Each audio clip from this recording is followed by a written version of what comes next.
L'idée, c'est de le mettre en rémission sans traitement au bout d'un an.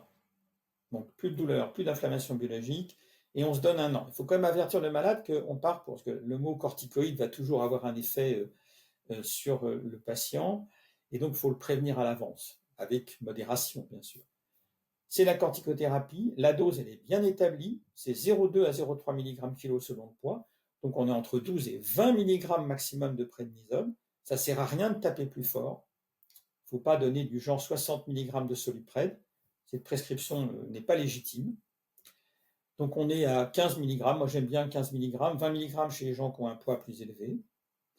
On utilise la prednisone ou plutôt l'originator, le Cortencil. Pourquoi? Parce que la biodisponibilité du Cortencil est optimale. Elle est parfois un peu moins bonne avec les génériques, la prednisone, même prix.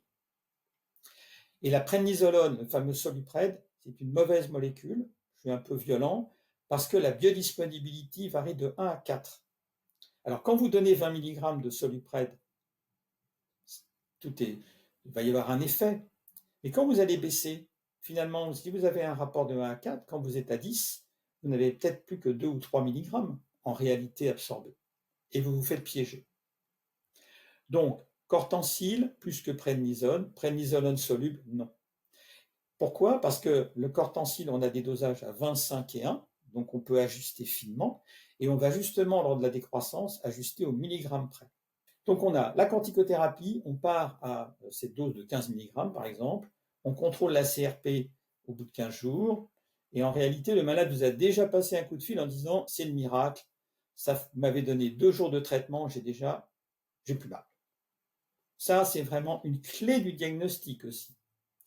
Si ça traînaille ou si ça ne répond pas au bout d'une semaine, 10 jours, pour nous, rhumatologues et pour nous, généralistes, c'est un signe d'alerte, c'est pas normal. Ça ne doit pas traîner. Donc, il faut revoir le diagnostic. Alors, le traitement, c'est 1 an minimum. Donc, on est à 10 mg, enfin, on est à 15 mg, 20 mg au départ, et on va chercher à diminuer, par exemple, par palier de 2,5, ou par jusqu'à 10 mg entre la 4e et la 8e semaine.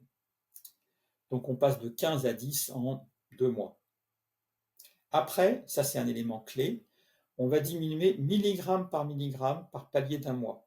Vous voyez, c'est comme une fusée à Kourou, 10, 9, 8, voilà. Donc on est à 1 an. On a 2 mois à dose relativement élevée, et puis après on est piano, milligramme par milligramme. Ce que je fais, c'est que je dose la CRP et je fais le CBU à la fin de chaque palier mensuel, avant la baisse suivante. Si la CRP remonte, il y a une infection urinaire, on traite, on reste à cette dose. Si le CBU est négatif, eh bien on ne baisse pas et on reprend la corticothérapie à la dose antérieure. Exemple, vous êtes passé de 8 à 7 la CRP remonte, il n'y a pas d'infection urinaire, vous revenez pour 1 mois à 8. Voyez? Et avec ça, on arrive à parfaitement contrôler. Alors, on va dépasser les 12 mois, mais au moins, on a une réponse thérapeutique parfaitement adaptée.